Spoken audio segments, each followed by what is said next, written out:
Hey there, this is Dan. You're watching The Salty Sea, and today I've got something a little bit different for my channel. Though this might become a recurring podcast item, I'm going to be doing a cube review of the Wilds of Eldraine, the most recent Magic set. Now, there have been a few other cube reviews in text and on podcasts, but a lot of people like to get their reviews in right away, and we've got a little bit of time on our side here. I've got the whole crew with me, a bunch of awesome buddies I play Magic with, and they've a bunch of them have been drafting the set quite a bit too, which is going to be exciting because we'll actually have played with these cards and we'll be able to dig into some of our impressions with a little bit of knowledge. I'll start by introducing everybody. I'll start with Ashton. How you doing, man? I'm doing well. How's it going, Dan? Good. And then on to Andy. Whoa. And then Richard. How are you? Hi, I'm Richard, and glad to not be last alphabetically. And then Ronald. Fun fact about Ronald, I am 0-3 in the finals of cube drafts against Ronald. Twice in the finals of my cube, and another time in the finals of a cube that someone who I had actually never met before was running. It was a pretty high-powered legacy cube, and classically for so many beginning cube designers, mono white played against mono red in the finals, and Ronald was on mono red, and I could only put together a big lifelinker in one of our 3 games, and he ran me over in the other 2. How's it going, Ronald? Hey, good, thank you. I had forgotten that record. I'll have to try to remember that. Yeah, I hope you forget before the next time we battle so that you don't come in with too much confidence. So let's get into it. Wilds of Eldraine is a really powerful set, I think. So there's a few more cards, I think, than if I were going to try out this experiment with a different set. So let's get right into it with 2 that I think, I mean, I don't know what you guys think, but I think when this set, like when we're thinking back on this set, like 5 years from now, I think these 2 cards are going to be like the iconic things we all remember from this set. They're just wild. It's removal plus a finisher in 1 card, which is just absurd. The fact that you get to have a spell for just 2 mana that keeps you alive, and then later you get to just win the game with it. It's like everything that a limited control deck could want. Have any of you guys played against one of these in Cube, or not Cube, in the retail limited set yet? I've lost the virtue of persistence. Okay. I lost to the whale. I lost to the front half of Virtue, but never got the back half to see play. So Yes, that's true. I didn't see the back half either. It's just really good as a 2-mana killer thing. Yeah, and gaining life with it just feels so unnecessary too. Like they did not have to tack that on there. Yeah. Yeah, it really ruins any kind of. At least it doesn't gain you 3, so it doesn't get any of the life gain triggers. Oh, that's true. Except for like Gumdrop Poisoner. Oh my god, if they go this into Gumdrop Poison, well, that's two black rares. They're not going to have that very often in draft. But if you ever get to go this into Gumdrop Poisoner, where then you give them -2/-2, and you kill 2 different things, or you kill one of the 5 drops, that's insane.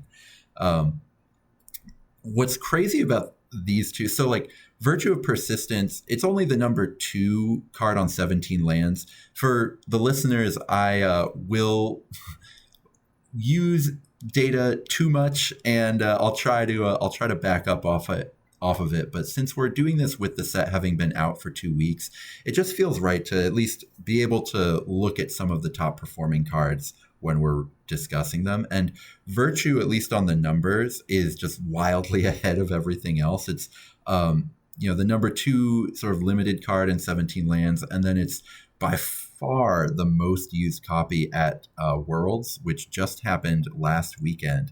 And yes, it benefits from being a black card, and black is the best color in Standard right now. But a lot of cube designers, they use constructed Magic as the proving grounds for the cards they decide to put in their cubes or not, if they're playing Legacy Cube.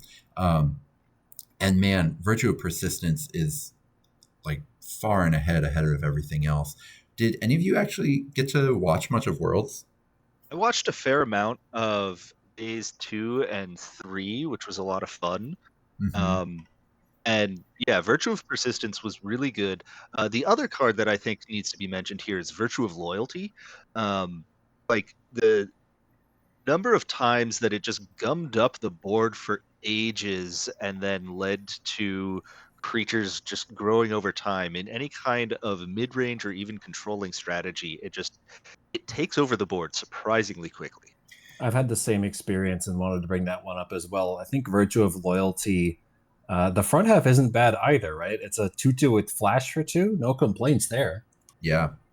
Yeah, I have it on a different slide. I was definitely going to get it into the conversation, but I think you're right, because right here we're talking about Powermaxxed legacy cubes. So like Sam Black has a really funny saying of, for most of cube as a format's existence, the way people would design their cubes was, I'll pick a restriction and then I'll design my cube as if my cube is going to fight every other cube with the same restriction. Like my buddies will all do a draft of my cube and your buddies do a draft of your cube, and then all our decks fight your decks and see which one wins.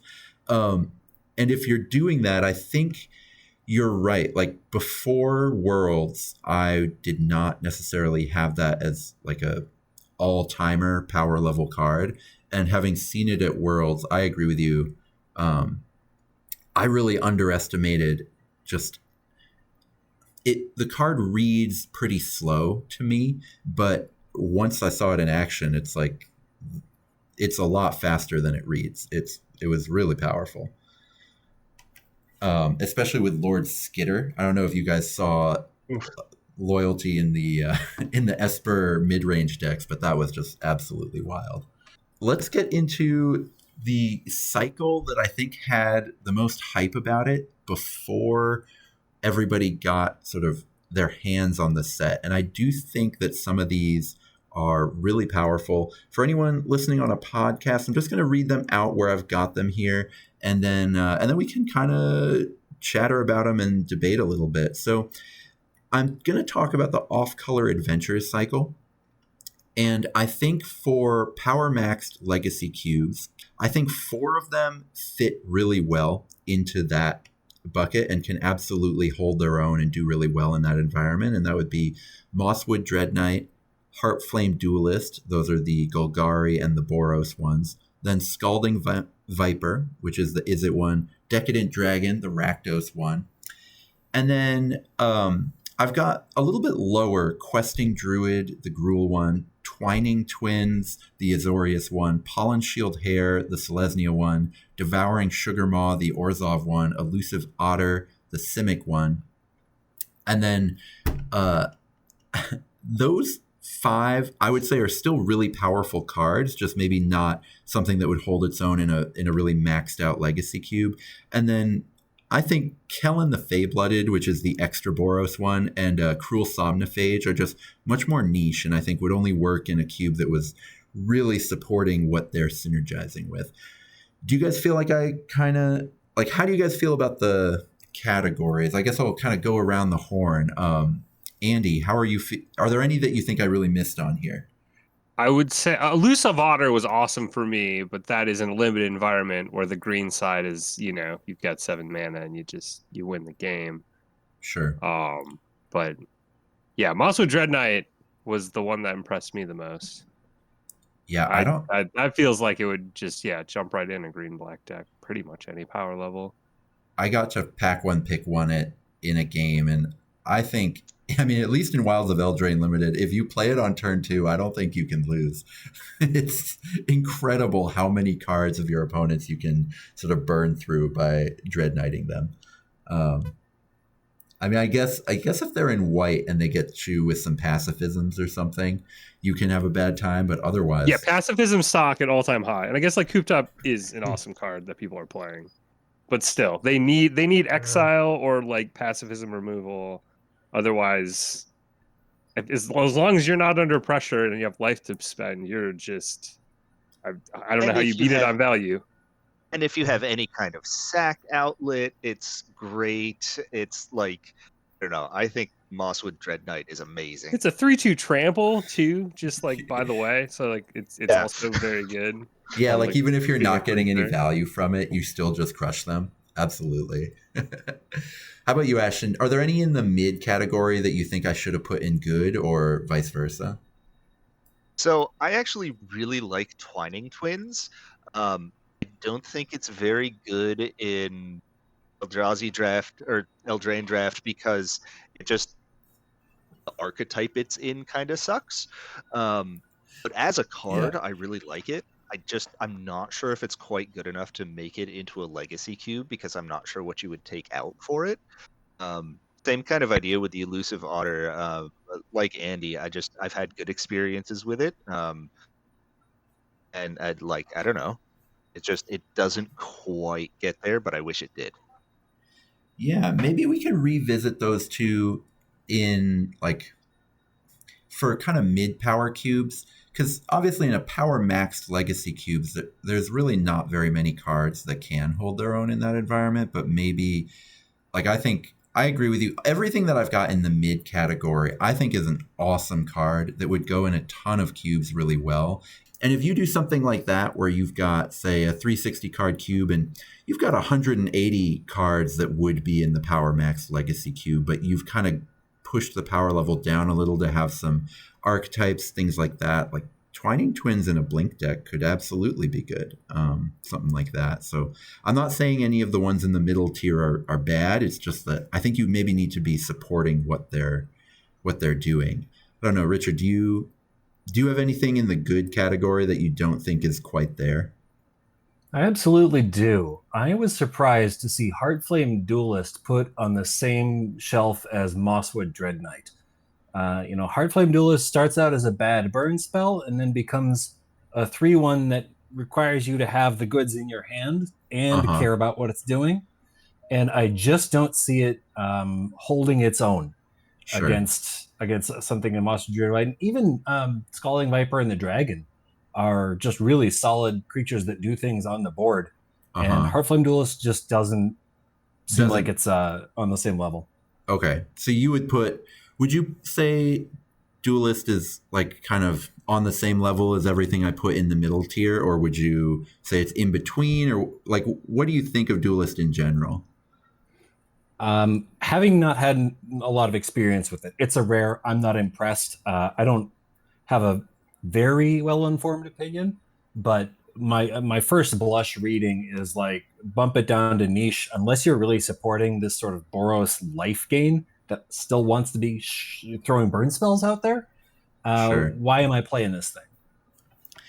That's fair. I do. Yeah, that's legit. I think the reason I have it there is, and maybe just the people are wrong, but you still see that. I'm trying to remember the name. It's the 2/2 prowess for 2 that says instant and sorcery spells you control have lifelink.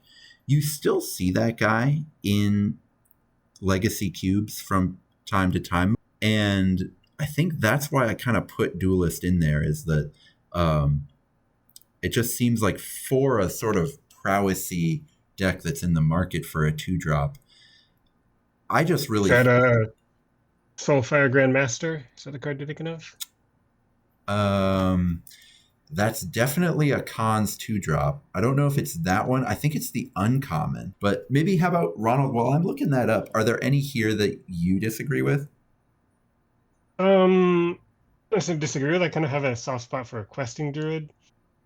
As a throwback to the old Quirion Dryad with the same ability on the creature side. Mm-hmm.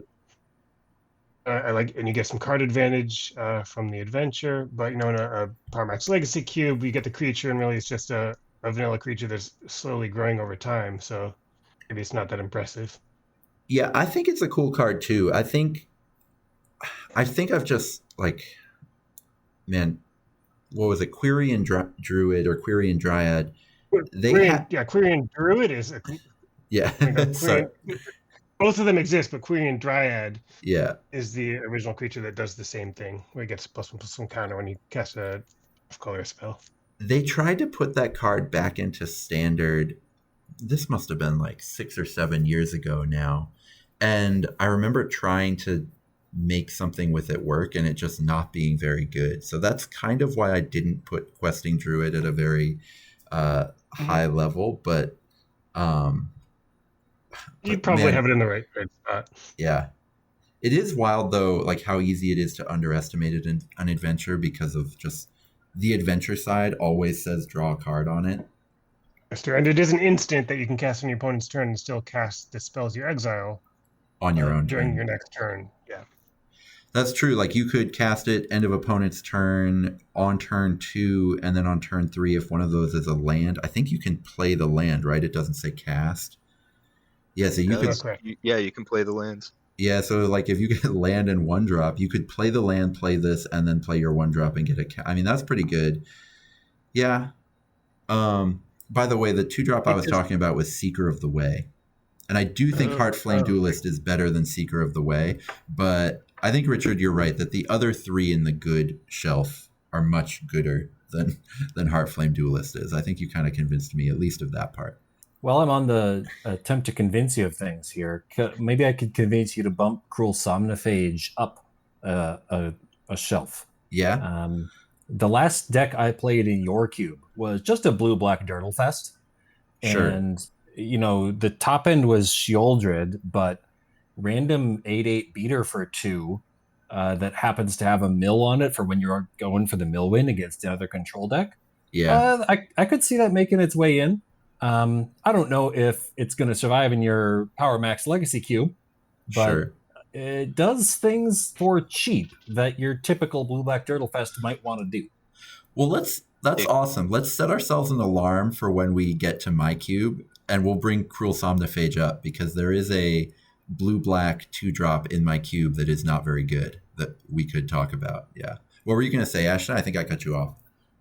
I was going to say I agree with Richard. Yeah, that card I got utterly crushed by it in one game, and it seems really fun to play with. Okay. All right. I'll give it another thought.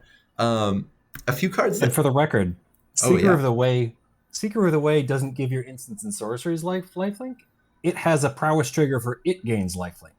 So you can play a bunch of cantrips, ponder, brainstorm, whatever, and now you've got a 5/5 beater with lifelink attacking. You're right. That's a little bit better. Yeah. Okay. Yeah. Soulfire Grandmaster is the one that gives your instants and sorceries lifelink. You're right. Okay. So this is and that's the mythic, right? And it's like one of those funny things where they did this with Judith and Mayhem Devil too. They had the legendary rare, and then just the uncommon was the more powerful version of the same effect. It's hard to design. Grandmaster also has an activated ability for 2 colorless and then 2 red-blue hybrid. Next time you cast a spell, an instant or sorcery spell basically has buyback. Which goes really well with Time Walk and Power Cube, right? Like right. That's why this dude makes the cut. That's why it's in the Power Cube. Yeah. Sure. Okay. That does seem pretty good.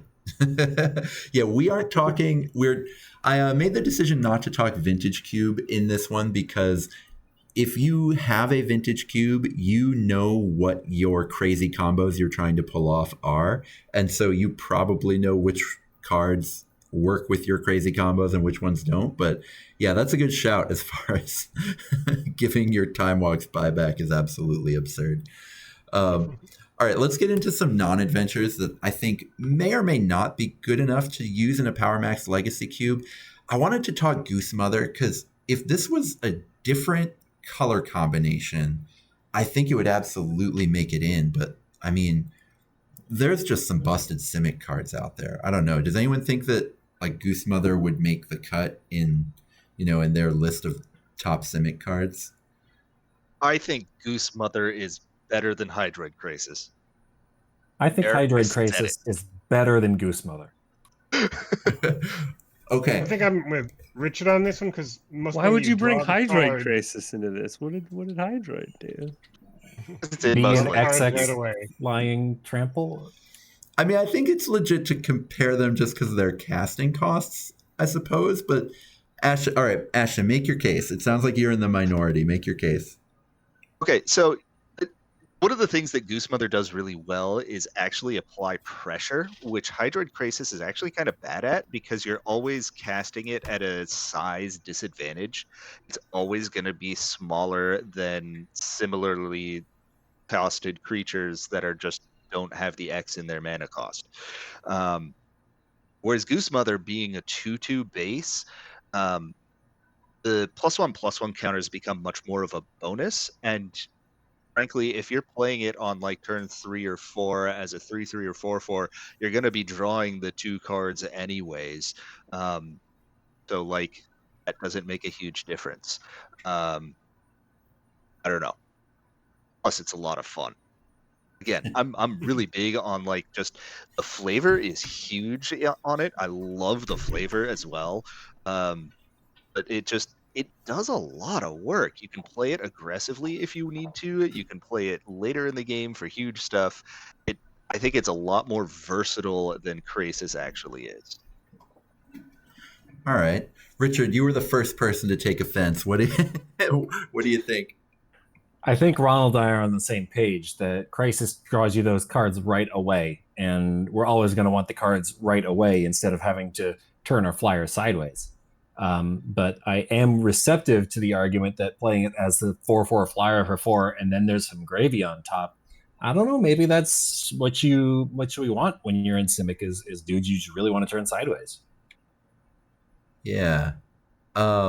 Andy, you made a comment like, why bring Hydroid Krasis into it? Do you feel like they're just too different to necessarily? I mean, I don't know. I feel like I guess I am also compelled by the specifically as a 3/3 or 4/4 flyer. Like, fair enough, that's something Krasis can't do.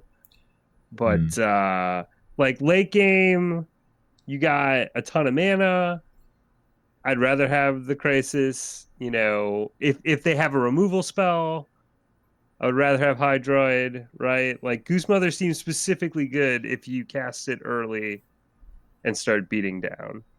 Like specifically Goose Mother on 3 is really good, right? That's something that it has on it, right? Like, yeah, that's fair. Yeah. If you play that on 3 in like the right deck and you're just like you draw a card off it still and you get me for 3, like fair enough. That seems pretty good there.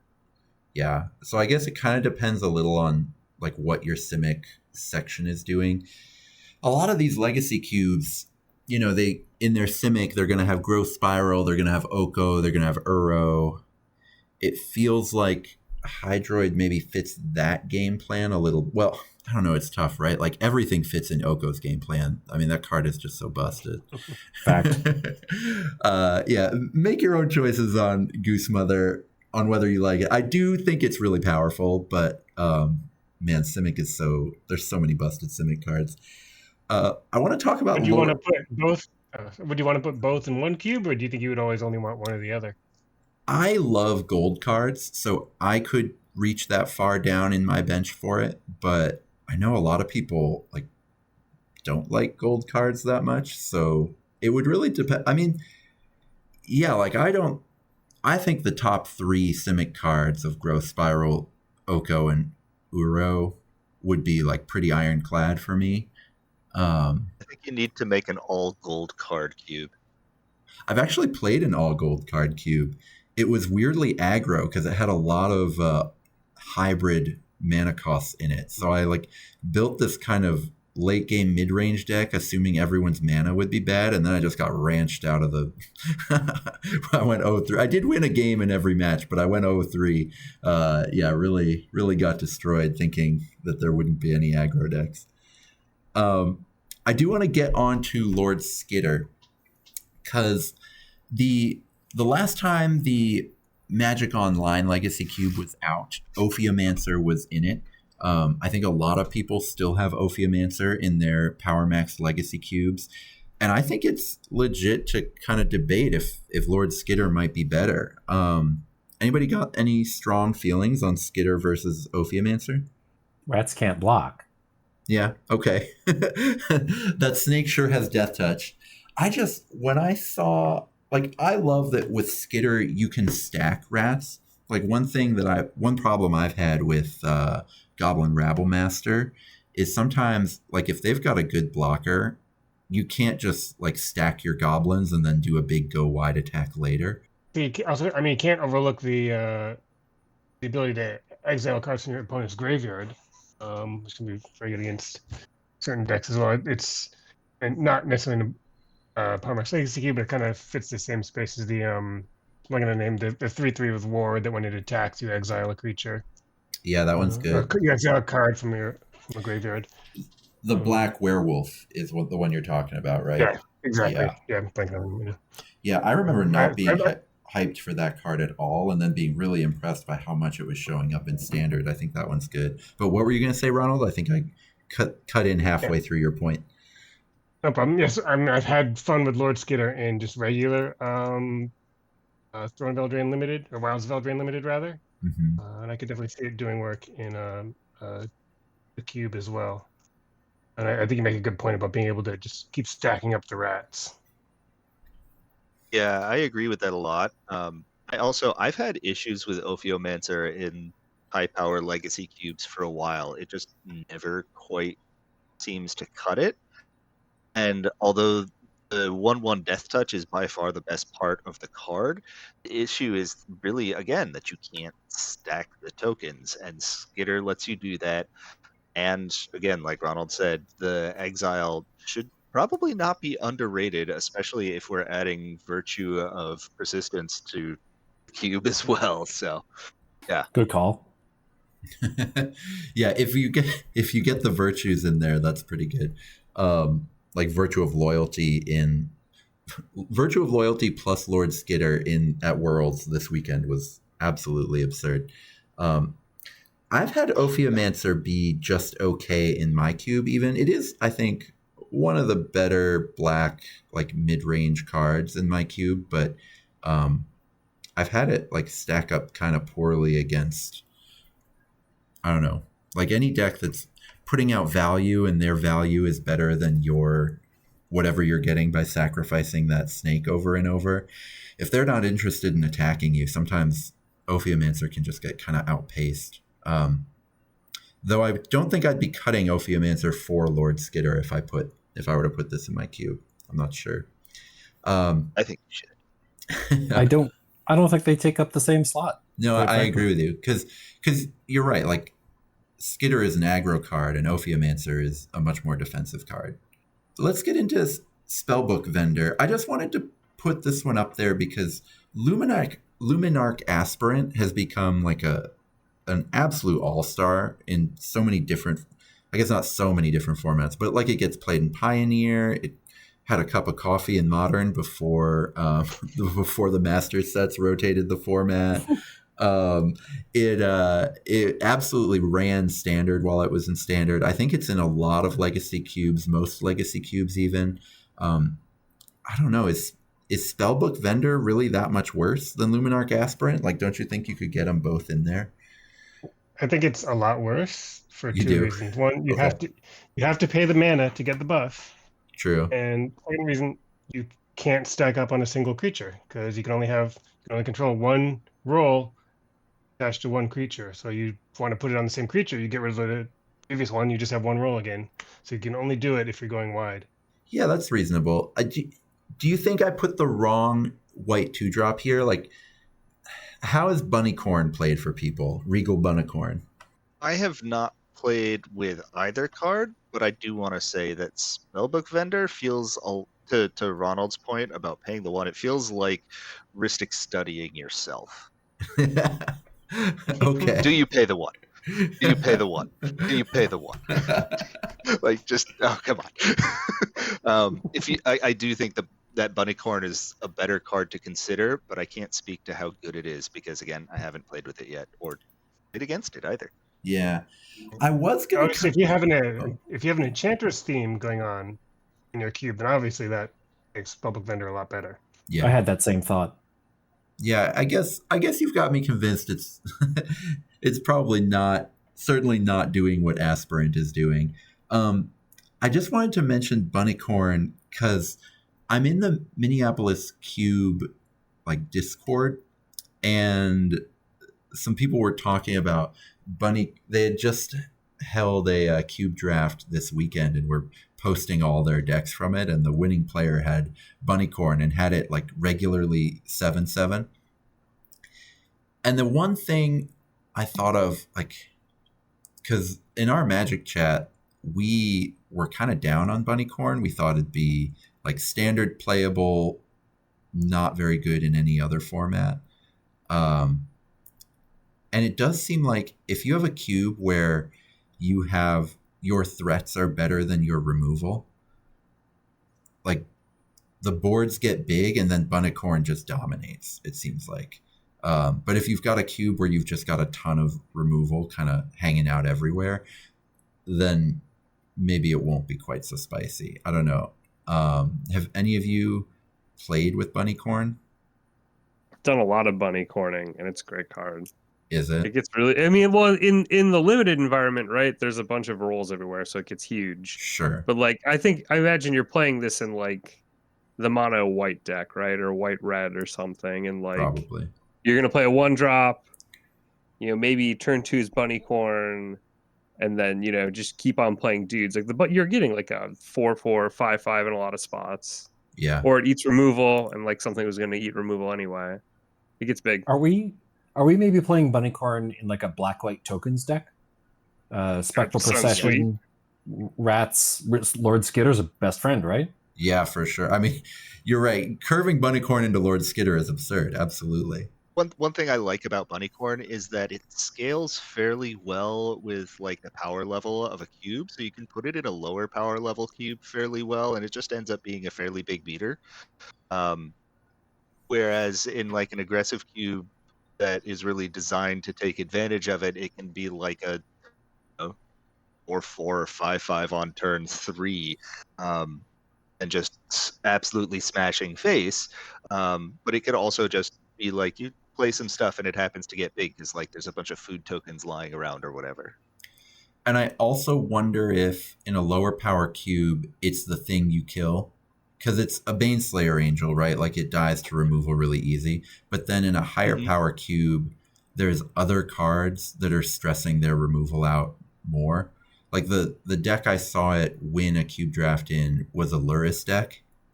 And it's like if I'm playing against someone who's like, hey man, here's my deck. My companion is Luris, and I'm in draft. I'm like, what the hell?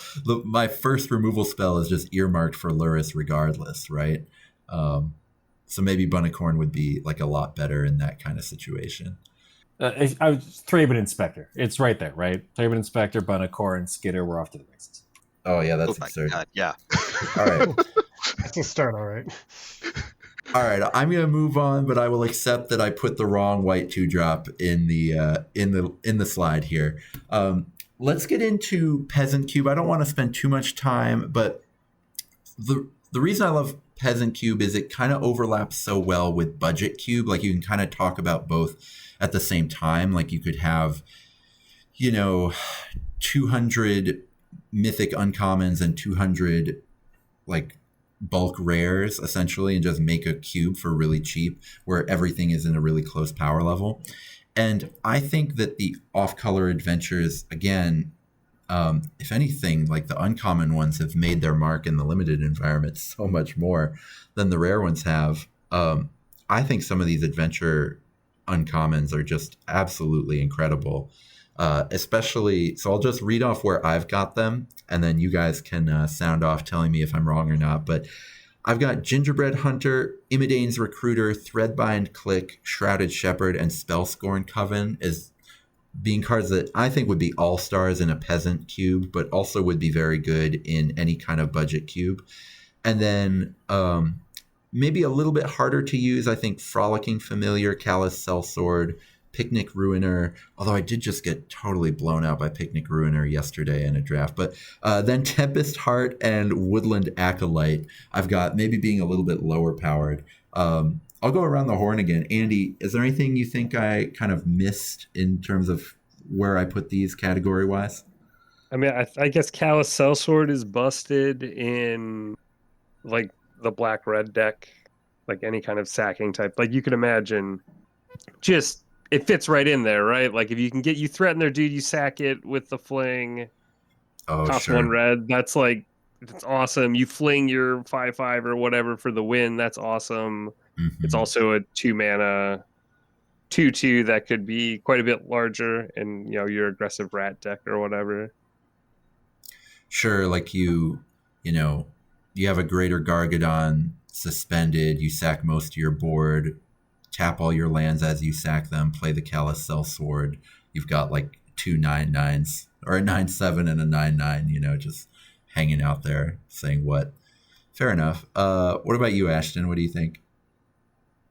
I agree with Andy. I think Callous Sellsword is actually really good in any kind of sacrifice theme, like especially because those tend to live in Mardu colors, and so it's just a natural fit there.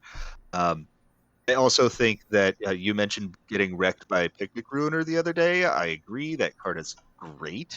The art on it is also hilarious. Just one of my favorite arts in the set.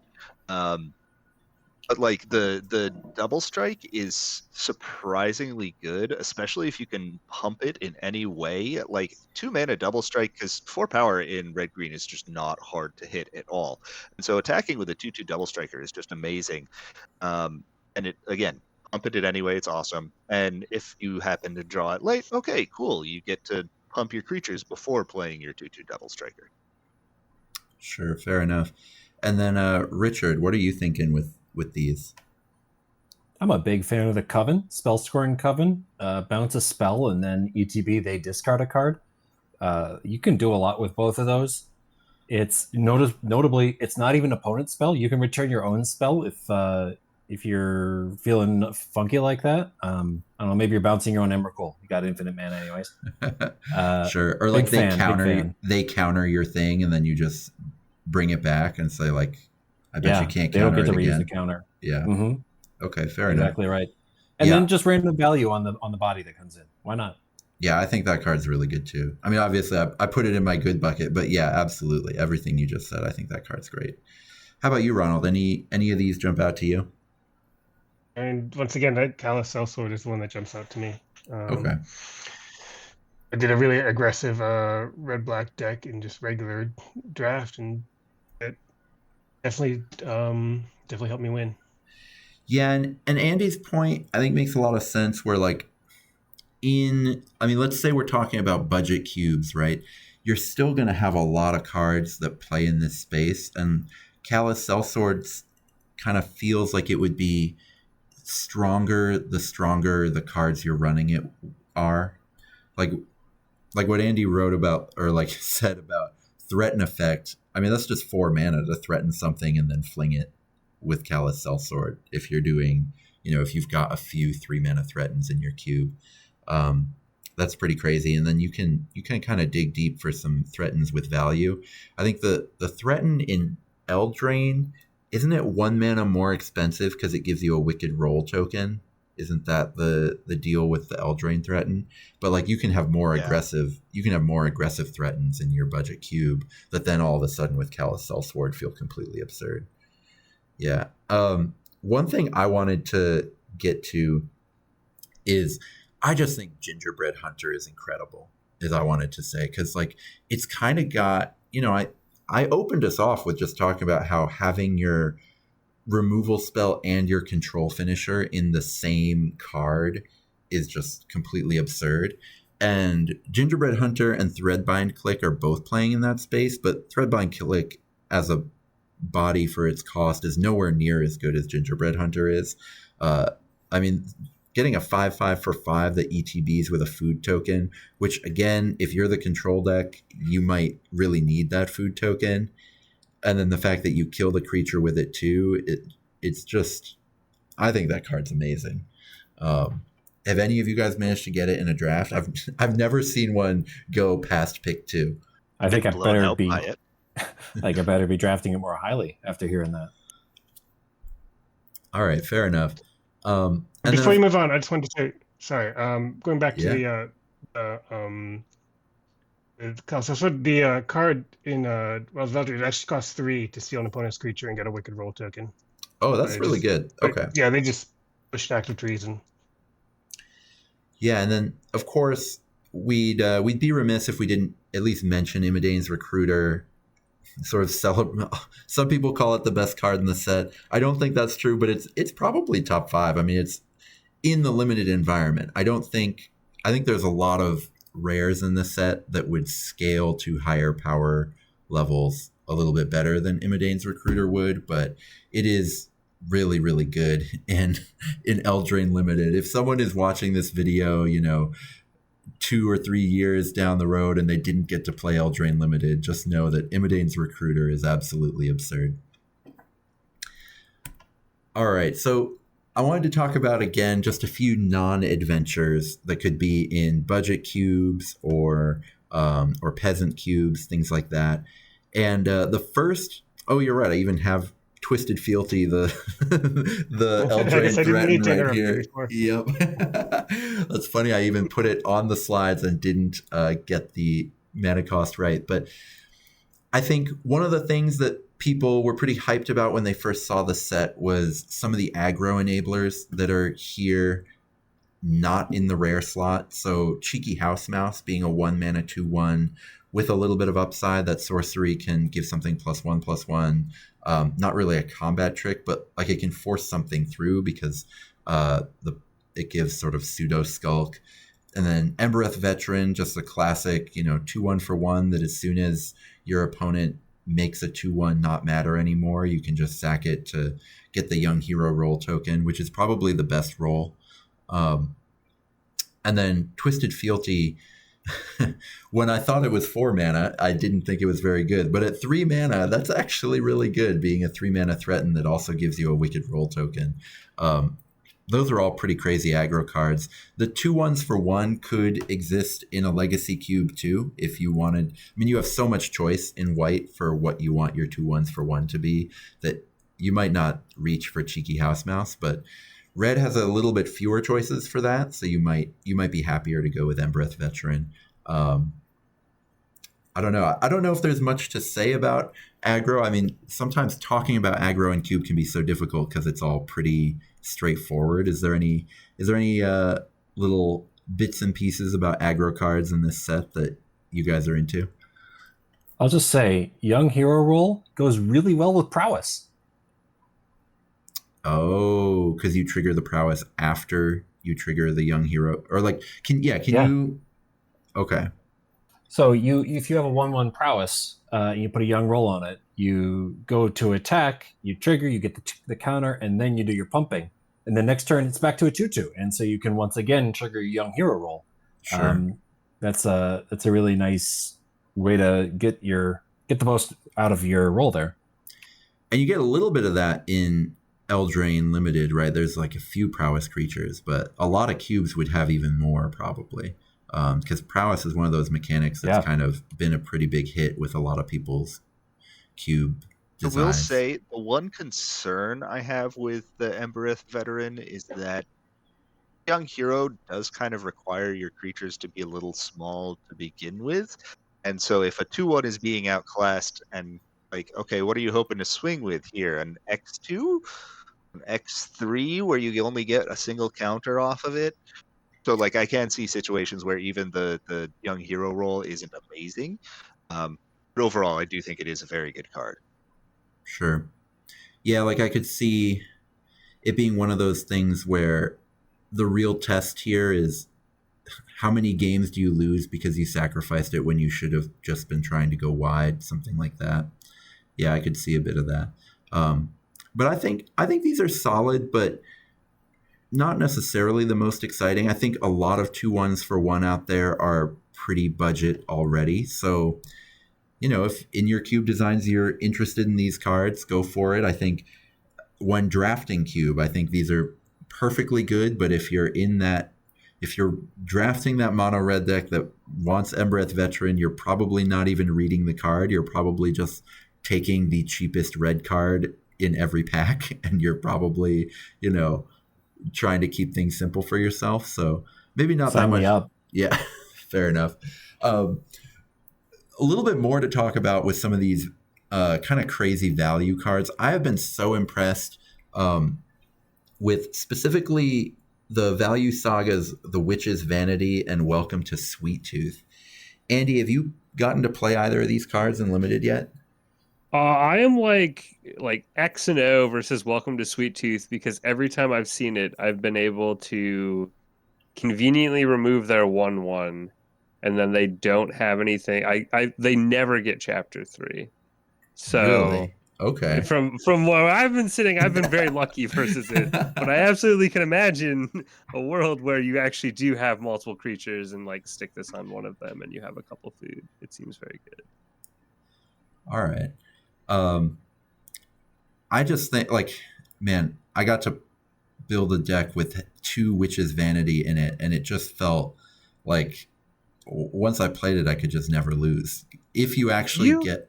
Oh, go on. You Yeah. get stuck sandbagging it, waiting for a 2-drop, because I had that happen to me in one of my... where I'm sitting there with this, like, very powerful 2-mana spell, but they don't have a target for me to destroy, and I'm just sitting on it. And then, like, you know, maybe that wicked roll, like, I could have been using that earlier.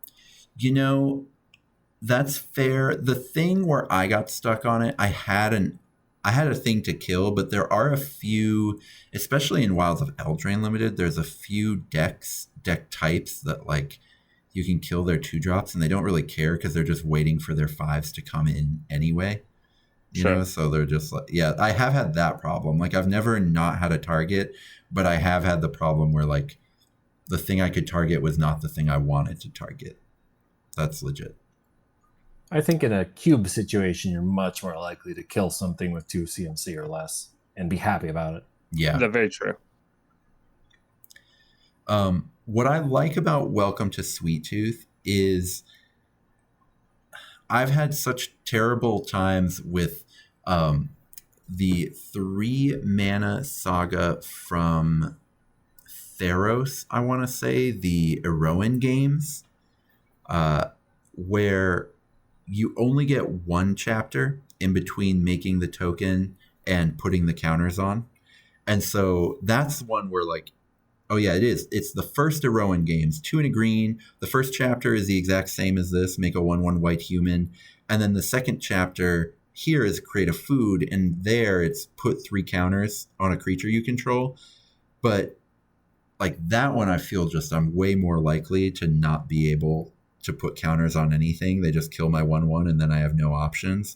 Sweet Tooth, you at least get a turn in between, and it's a mana cheaper, so it doesn't feel quite as bad if you miss it. And that feels a lot better. I don't know. I would I would never play first Eroan games again, but this one at 1 mana less and, you know, 1 rarity less, I think is just such a better version of the effect. Also, Eroan games make a gold token, and what the hell? Yeah, that's true. Get your templating straight. That's the big payoff. Yeah, fair enough. How about these kind of value legends? I don't know. These are my 2 favorite from of the uncommon, like, signpost legends from Eldraine. But I don't know. Like, what do you guys think about that cycle in general in Eldraine? I love. Oh, go on. Yeah, Ashton. Oh, I love Totentats. He is so much fun to play with. We were talking about the Rakdos Mardu aristocrat style sacrificing a bunch of creatures archetype. He's great with that. He's great with going wide strategies where your creatures are likely to die a fair amount. Giving the attacking rats death touch at will is surprisingly powerful because, like, it means your opponents can't use their big creatures to just randomly chump block stuff or they lose them. And you can sneak in a lot of damage that way. I don't know. It's a fun card. I like it a lot. It's surprisingly flexible. I actually wouldn't... I think it could even be a consideration for a solid legacy cube. Wow. Anybody else played with Totentats? I admit I've played it in Jump In. Okay. On Arena, and it's been good there. Yeah, I've only played against it. I've never gotten to use it. One thing I have noted is, like, non-white removal feels so bad against Totentats as soon as it hits the board. And, like, if they played a good 2-drop into Totentats, it does, and I'm not playing white, it kind of feels like I can never win. Right, there's a soldier card in white that does something similar where if soldier dies, you get a 1/1 soldier. Yeah. And this is kind of the same thing. You kind of have to kill Totentans first, or you're just giving them more value. Yeah. And Cooped Up is, like, for all the reasons we talked about before, insane in this set, and a totally reasonable removal spell to put in cubes, by the way. But man, Cooped Up does not feel good into Totentans either. So I said non-white, but like that's because white can often exile things, although not really in this set, not really in the limited environment. There's not very many exile whites, although I guess maybe Princess Takes Flight could sort of count. But when you're cooping up Totentans, it just feels like you've achieved absolutely nothing, which is, not a good situation to be in. I also think Greta is really good. She ETBs for a food. I think food subtly help a cube that cares about artifacts too, where you can have a couple cards that care about artifact stuff in your deck, and you can also just be fooding and they can just work together just fine. I know Wilds of Eldraine doesn't care about artifacts, but it can work in a different type of environment. And then just the value you get off Greta if you're doing other kinds of food things. I think this is the set where finally we have enough good food cards that you could make food like a sub archetype in a cube, because you really need like 30 cards that can speak the same language. Maybe not 30, but like at least 20 cards that can speak the same language in a cube before you can think about it as sort of a sub theme to have. And I think we finally got there, and I think Greta is really good. Has anyone played with it or against Greta? I just wanted to follow up on what you were saying there. Is looking at Greta in the context of a draft, I need to be pretty confident that we're achieving the bare minimum in terms of support available for me to take this.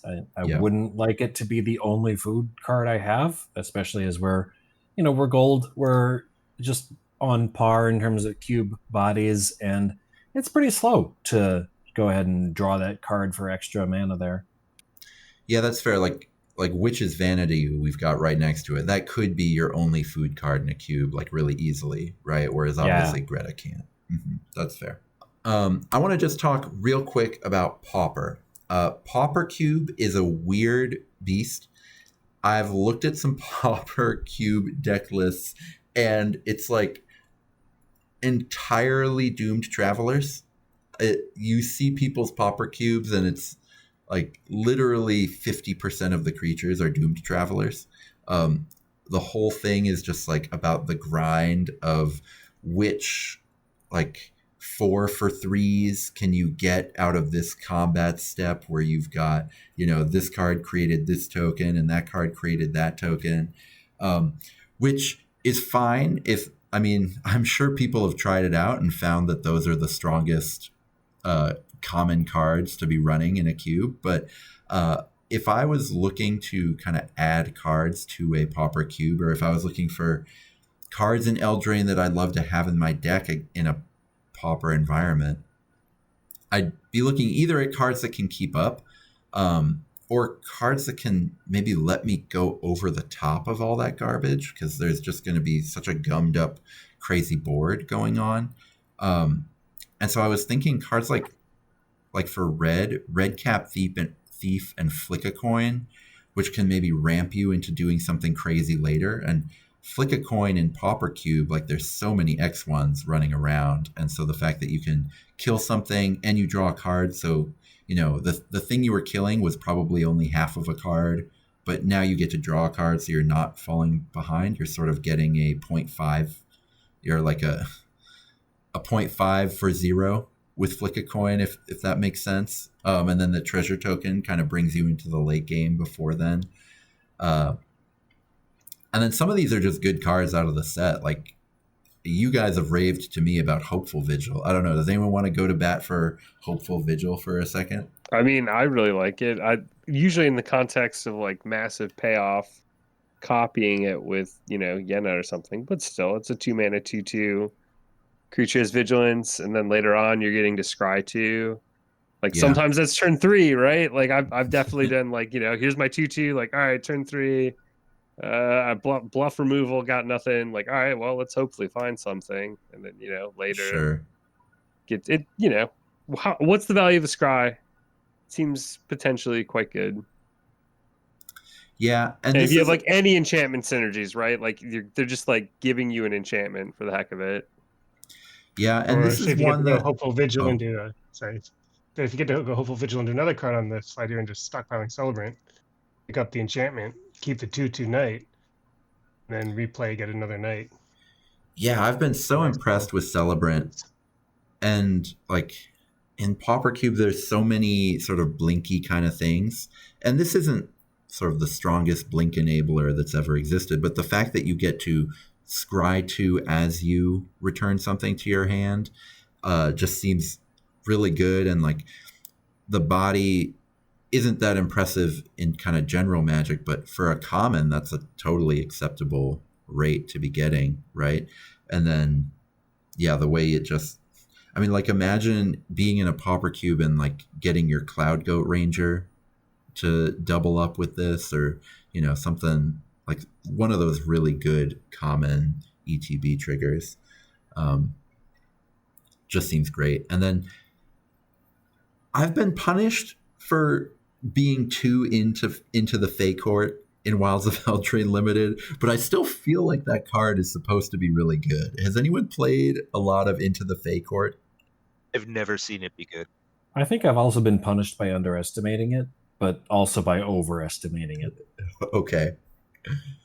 All right, so maybe ignore the fact that I put that on this slide. I don't know. I feel like that card is supposed to be really good, but you've got to be in like a true control deck, which is hard to put together in Wilds of Eldraine, but maybe in a different type of cube environment, you could put the control deck together that could do that pretty effectively.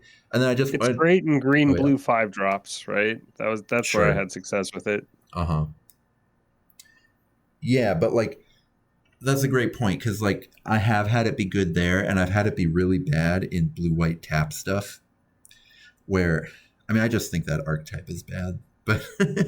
But I want it to be good really bad though. I've never had the chance, but it feels they've got so much support. Yeah, and so much that like I don't know, I can't remember any limited arc like set being really into tapping stuff or doing like stun counter tribal. That's not quite what blue white's doing in Wilds of Eldraine, but I don't know. That's something where maybe they'll try it again in a future set and it'll be a little stronger, because now that stun counters are evergreen, I think we'll see more kind of stun counter effects in Magic, or at least that's my hope. All right, let's get into cards that are going to go into kind of the wider variety of cubes. And then for people listening at home, I've had my cube that sits in this sort of middle power level for 7 years now. I've had that cube, and that is sort of becoming a more popular choice, is to have something that's in between that pauper level and that legacy level.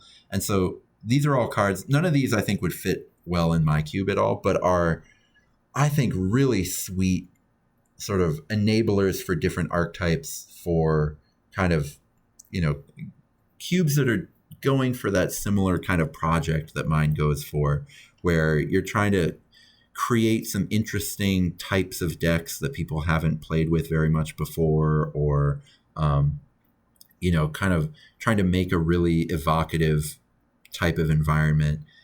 So I just wanted to shout out Charming Scoundrel first, where if your cube cares about graveyards, this can work. If you just want a card that can work in aggro decks, 2/2 hastes have always been decent.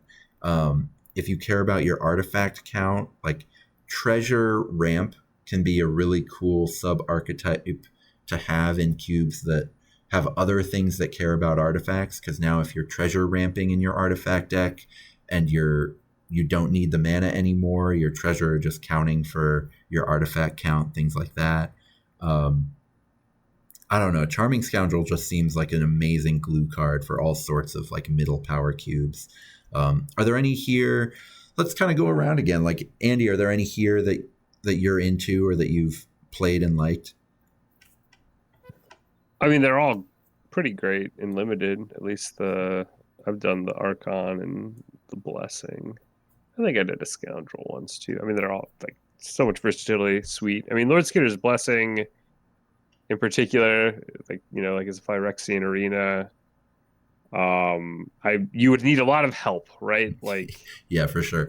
it's gonna get you there for the one creature, but then they kill the creature in the limited environment. Like, I probably get another roll pretty quick, but maybe don't have that in your queue.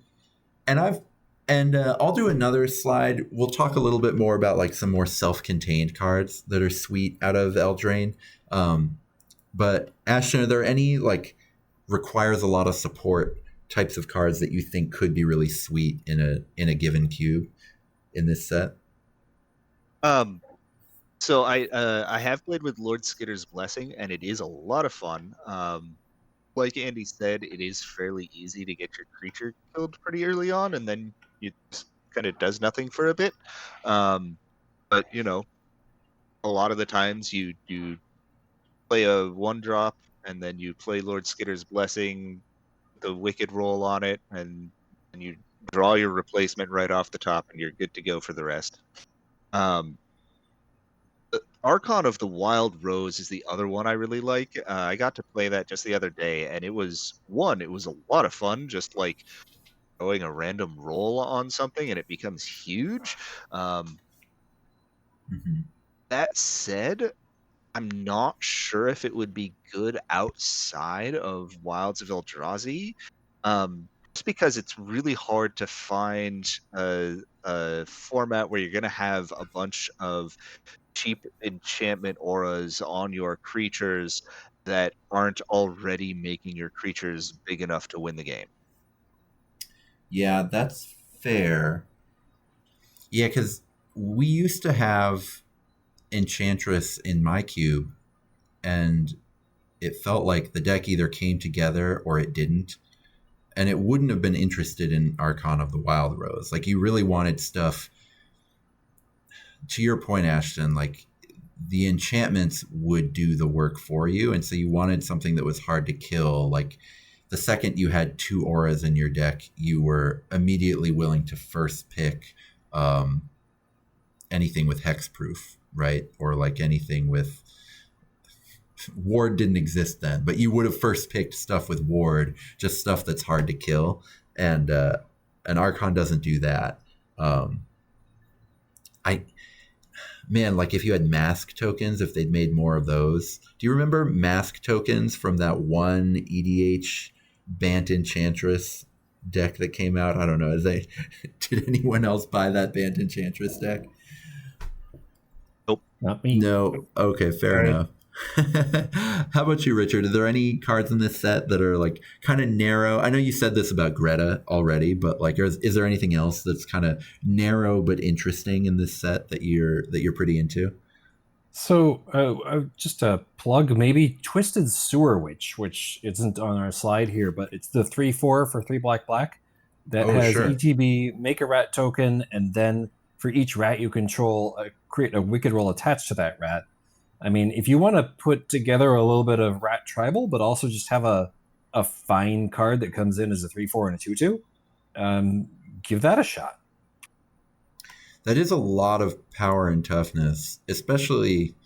Yeah, I mean, man, if you've got 3 or 4 rats, yeah, that's a great point. That's a good one. That doesn't just put wicked roll tokens on your rat tokens. It puts wicked roll on all your rat cards as well, rat creature cards as well. Yeah. All the Kamigawa ones get wicked. Everything's coming at Millhouse. Got Lord Skitter gets one as well. That's a great point, because the Kamigawa rats are sweet, and they're playing in a totally different space than the Eldraine rats are. But like, yeah, absolutely, Twisted Sewer Witch could go in a very Kamigawa focused rat deck and be perfectly good. Yeah. Yeah. How about you, Ronald? Are there any kind of narrow cards that you're into in this set that you feel like could make a whole cube archetype all by themselves? I don't really have anything to add to people I said. I had fun with Archon in limited as a finisher because I had a lot of rolls in my deck, and so I'd have like 4 creatures rolls on them, play the Archon, and I'm like swinging for 20 out of nowhere. And I've also had good luck with the witch that Richard just mentioned. That Sure. I haven't done a lot of limited drafting, so I think of anything else right now. Fair enough. Well, I just want to shout out 2 cards we haven't talked about. The first one for a good reason, Gumdrop Poisoner. I was not expecting this card to be good. This was not on my hype list at all. Coming into the set, reading through the rares, I wasn't into it.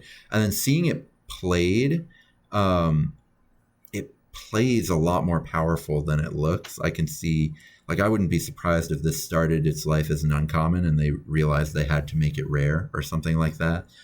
Because, you know, that instant feels pretty blah.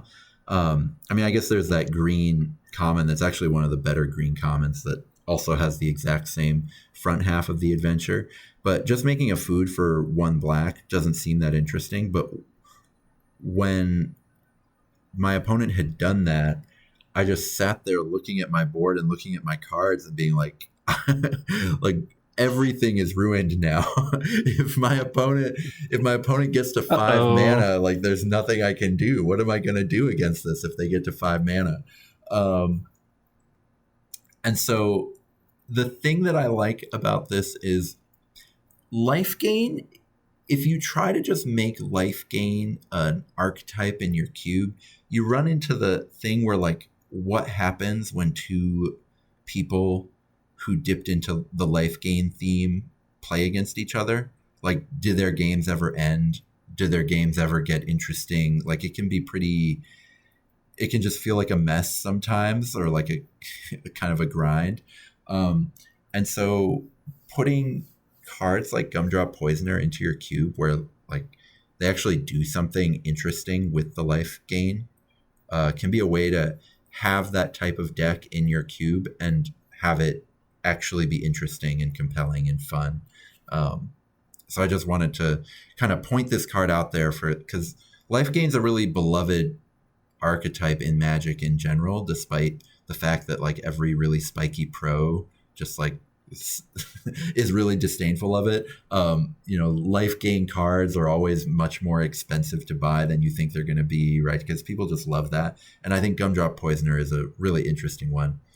And I wanted to rant about Talion's Messenger because, god damn it, this card is good. Like, Talion's Messenger is good.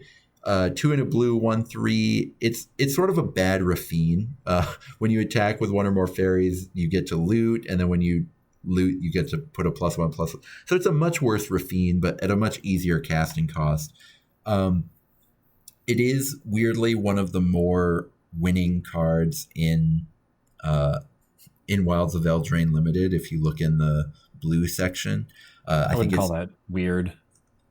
Sure, I mean, okay, fair enough. Like, it's a 3 mana flyer that can get big. That's legit. But it just makes me mad because if I'm thinking about how I'm going to make fairies an archetype in my cube, and for cube fans, I understand there is a beloved content creator who has a Fae cube, which is like almost all fairies. But if you have a regular mid-power cube and you just want your blue-black section to be fairies, there's a bunch of really good blue fairies and some really incredible ones in, like, Vendilion Click or Brazen Borrower, right? But there are so few playable black fairies that are any good. And so if you want to have fairies in your cube, you, like, really have to depower some of the other archetypes to make it fit. And I don't understand why this set didn't have a rare black fairy in it.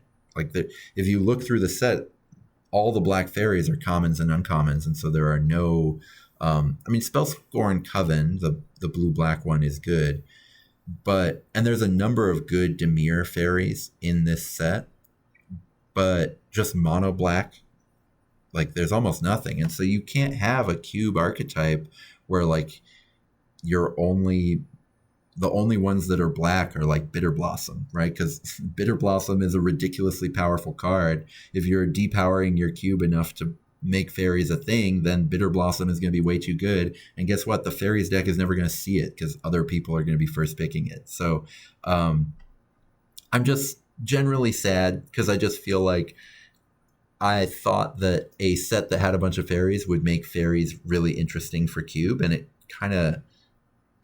didn't quite get there. The good ones are not the ones I want, if that's fair to complain about. So Talion's Messenger is good, but I'm not happy with the archetype.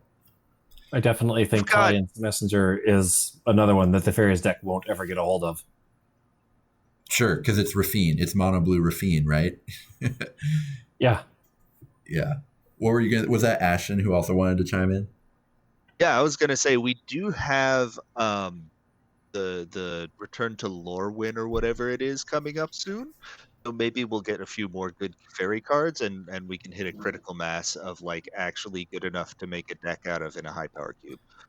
Yeah, maybe when that one comes out, we can like put a little spreadsheet up of like, here are the fairies I would play and here are the fairies I wouldn't play in kind of a middle power level cube. I don't know. Yeah, that's interesting. Let's get into like some more self-contained cards, and maybe this slide is a little messy, but there's kind of a lot of really good self-contained cards in this set. Did any of you see in Worlds where I think it was like Steven Ferber was in? They had him in limited. And he was using that card that animates a land if you bargain it. It's like it was just a green to search out a basic land and put it into play. But if you bargain it, you get to turn a land into a 3/3. And if you animate Restless Cottage or any of the Restless lands, but Restless Cottage and Vinestalk, because they're green and green animates lands, you get to keep the static ability. And they just become like way above the curve. So if you've got stuff like Nissa and stuff like that in your cube, I mean, Nissa's insane regardless, but there are other similar to Nissa cards that are like quite good, but absolutely insane if the land you're animating is a Restless Cottage or a Restless Vinestalk. So I just wanted to shout that out as like a synergy that I didn't hear a single person talk about when the set was being previewed. I did not know existed. And then when I saw it happen at Worlds, I was just blown away by how powerful it looked. I mean, the Genju stock's going high. Yeah. That's reaching so deep. Yeah. Richard, are there any of these that you really love? Save up the beanstalk for Andy, since he was the one who got to rip into me for underestimating that card. But anything in this set that you really like? I mean, worth calling out that we already sang the praises of Virtue of Loyalty. Card's pretty insane. Did you know it untaps those creatures? There's so many words before it starts untapping all of your creatures. And then I mean the other ones, some I think Beanstalk. You think about it for a little while, you'll get around to it.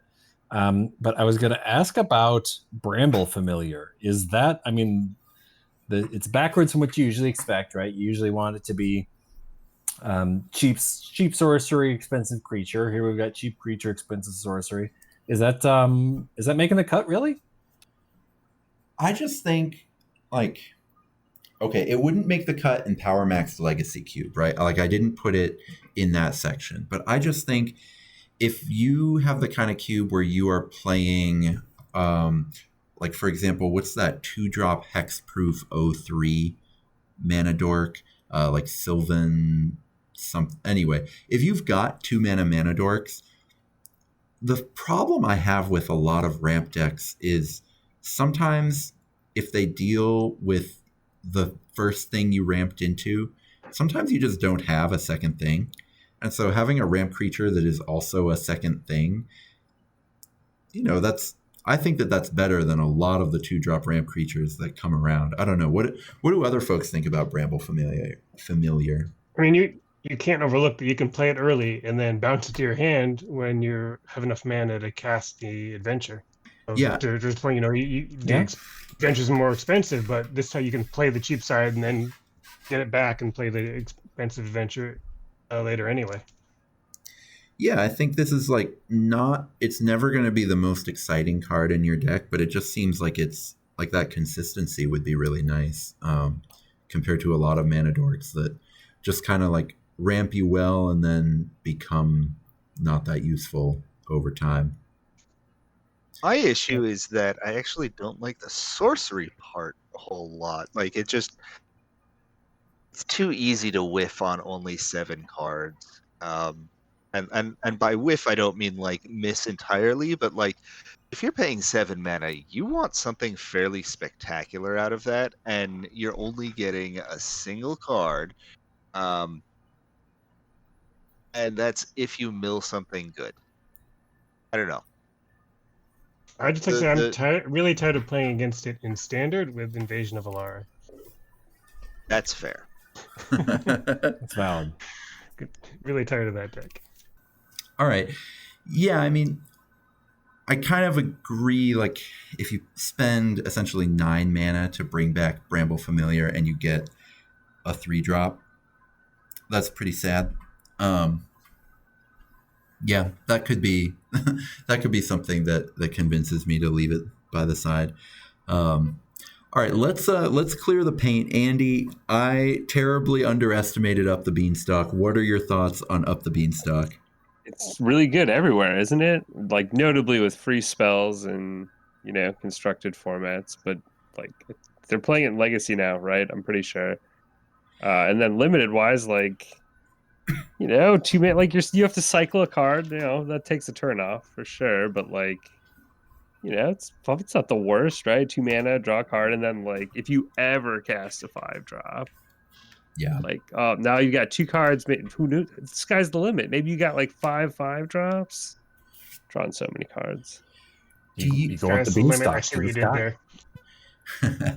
Do you think I should have had it in the Powermaxxed Legacy section, given like how many of those types of cubes have like delve stuff and like you said, like the pitch elementals, things like that? I wonder if it's like not good enough there. I'm not sure. Like, I mean, like it's like it's awesome in the context of you're playing 8 pitch elementals, or you're playing like Force of Will and like a Force of Negation. Like you're playing like all the free spells. Sure. Like it's super busted there, and like your legacy power cube you're not gonna have, well, you'll have Force of Will, but like you have 1. Like how many of the free spells can you really load up on to combine with it? I wonder how good it would be. Yeah.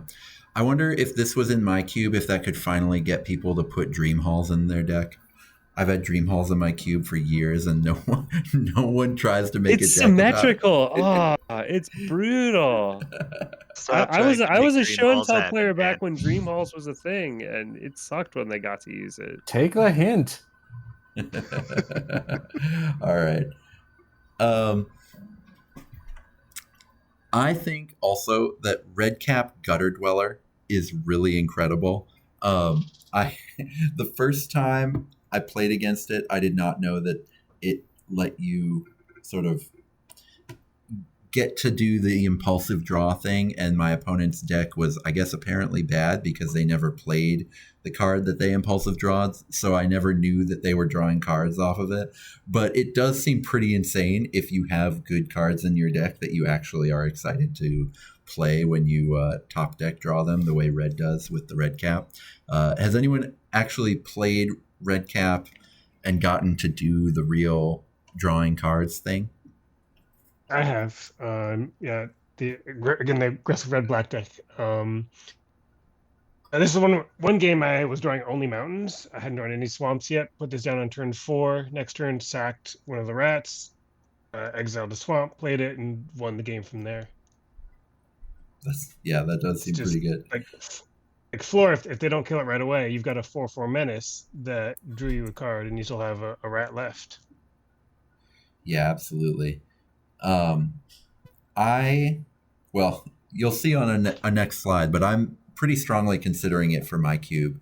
I think it might be a little on the strong side, but I think it would fit nicely with some of the stuff that my cube is doing. I won't take out Dream Halls for it, but but I'll think of taking something else out. Take the hint. I do want to say that I have no idea how good the exile ability is on Redcap Gutter Dweller, simply because my opponents conceded every time I played it. So seems like a good card to me. Yeah, absolutely. It's a lot of value. Yeah. And then one thing I wanted to shout out was Godric. I think as a card, Godric is perfectly good. There's, I think, a lot of 3-mana red creatures that are really good. Like, I think there's a lot of competition at this slot. And I don't know if Godric is necessarily better than a lot of those creatures, but I think he's just as good. And one thing I was thinking about with Godric, at some point last year, there were a couple Legendary Matters cards. I think this is when Kaldheim came out, so it might have been a year and a half ago. But there were a few like Legendary Matters cards that I kind of wanted to put in my cube, and I looked through my cube numbers, and there were not enough legends in the cube for me to run those cards, and I would have had to like completely replace like at least 10 cards to really make it doable.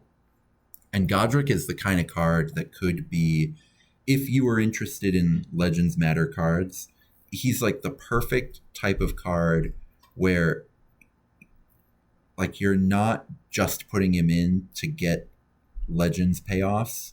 He can just sort of exist as his own self-contained card, and then the fact that he's there allows you to be playing Legends Matter cards in your cube. You know, if you've made that type of choice at a few other mana costs as well.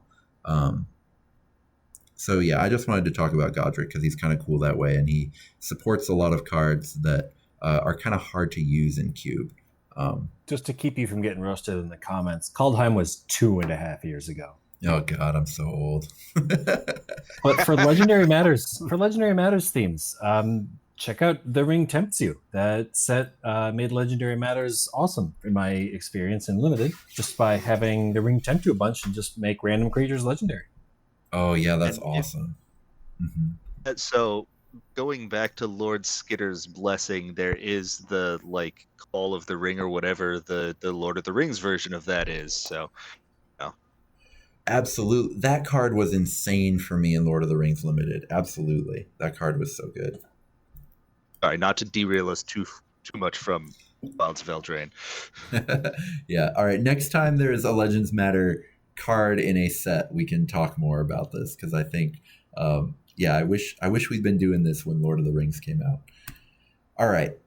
I just wanted to real quick bring up the 17 lands chart of the quote unquote best limited cards in the set, and 3 of them that have been absolutely insane in Wilds of Eldraine Limited that I think are just kind of mediocre in replacement level for cube. Like Realm Scorcher Hellkite.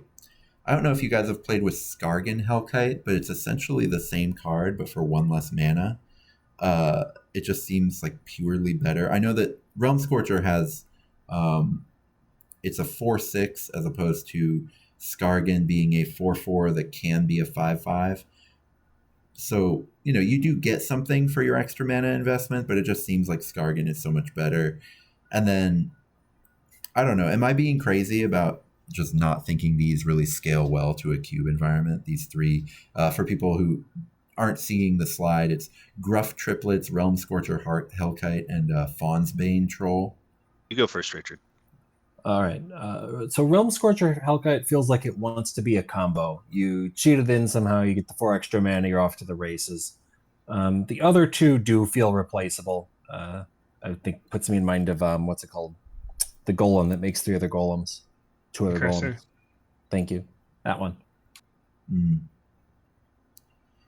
And with Gruff Triplets, I think it really depends, how many sweepers there are in your cube. How often is it that your opponents could be able to kill all of them at once versus just having to kill one of them and another big one? Make Yeah. it really Yeah. bad.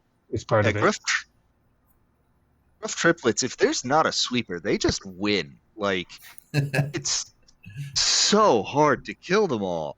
And they just keep getting bigger and doing more damage the entire time. Like, they put you on a really short clock, and you kind of have to have a sweeper within a turn or two, or you're just dead. I think they're actually, like, we've joked for a while that whatever it is, the werewolf that soul bonds and gives another creature and itself +4/+4, about that being one of the better cards in your cube for a long time now. Mhm. Gruff triplets basically does the same thing but better. Yeah, I think for me, it's like Gruff triplets. They're good, but they're not good in an interesting way. And I do think what Ronald said is right, that like my cube has a decent number of sweepers that would get Gruff triplets off the board. And it kind of sits in the same space as what's that landfall guy who makes 6/6s? Um, I'm blanking on the name, but there's the 6 mana green card where anytime a land comes into play under your control, you get to make a 4/4 beast, I believe it is, and then it is a 6/6 for 6. And if you don't answer it in 2 turns, you lose, kind of the same way as Gruff triplets is. I mean, Rampaging Baloths. yeah, that's the one. Thank you so much. Like green just has a solid number of options, and you could absolutely use gruff triplets in place of those options, but I don't know that it would be like that different texture. Like I like Rampaging Baloths in my cube because there are other landfall shenanigans to play with. I don't know. And then Fawn's Bane Troll. Do you guys remember Pelucranos Unchained? It's the most recent Theros.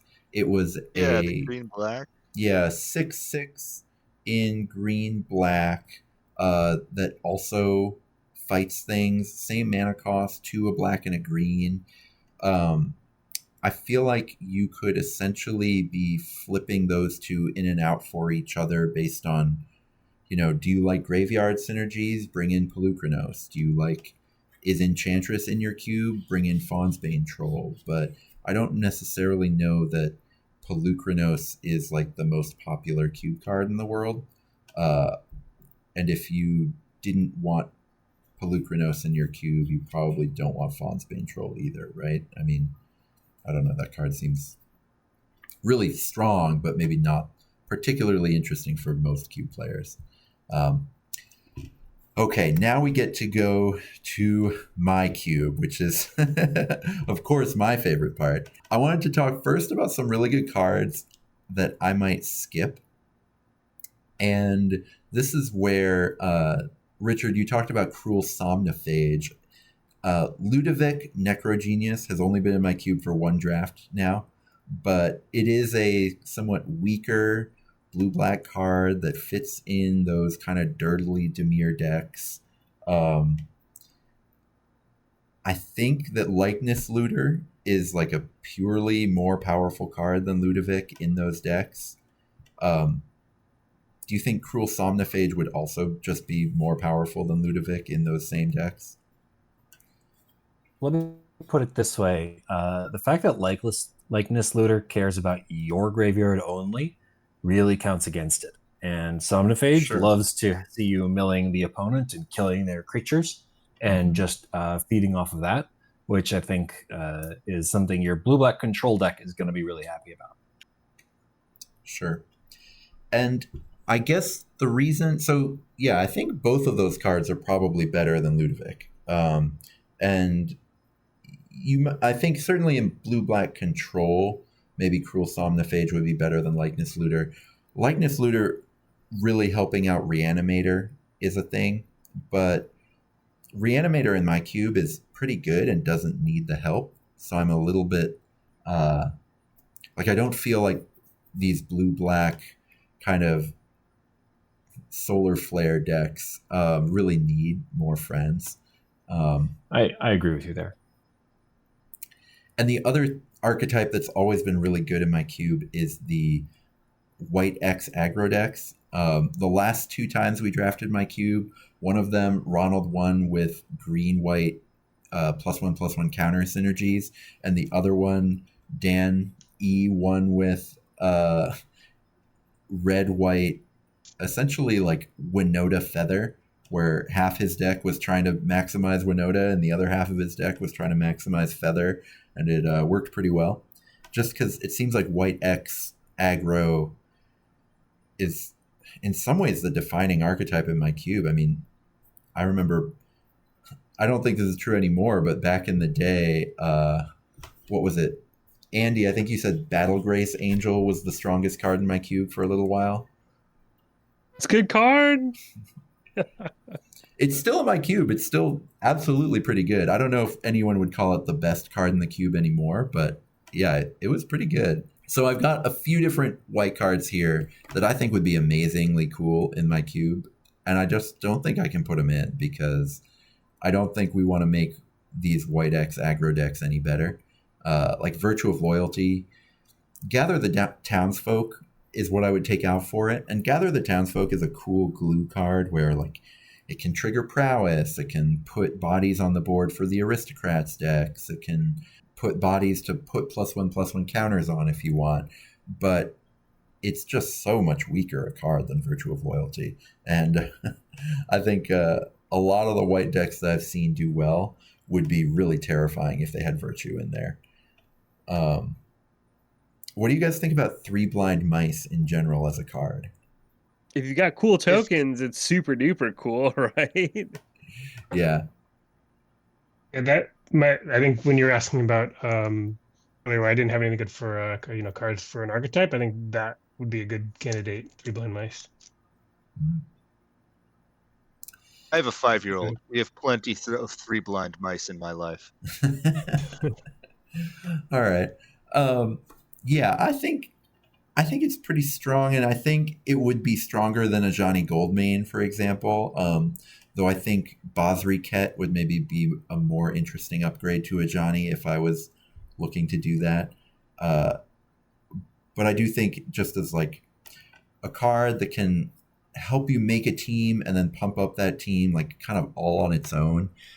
Yes, it's not nearly as good as Wedding Announcement, but Wedding Announcement I think is too strong for a lot of cubes and like strong enough to make it into the very best cubes.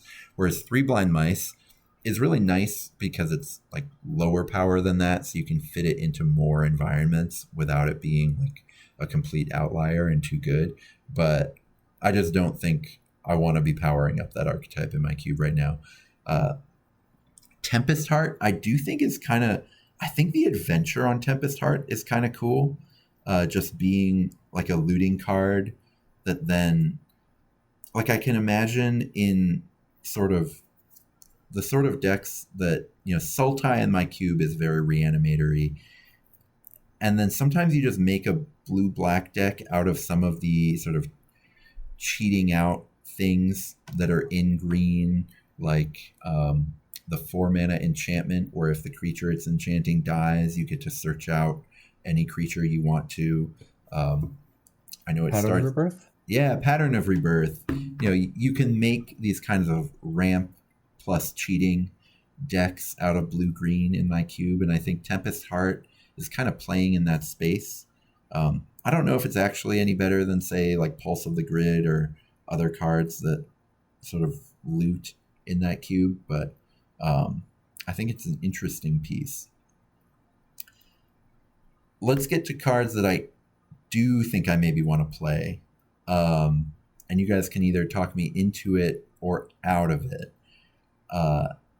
What do you guys think of Stormkeld Vanguard? Have you gotten this Eldraine Uncommon yet where you can use it as a naturalize, but like would you ever main deck this in kind of a middle power cube where you're just like looking for a naturalize that can be a 6/7 if it's not useful, or if it is useful too? I mean, either one.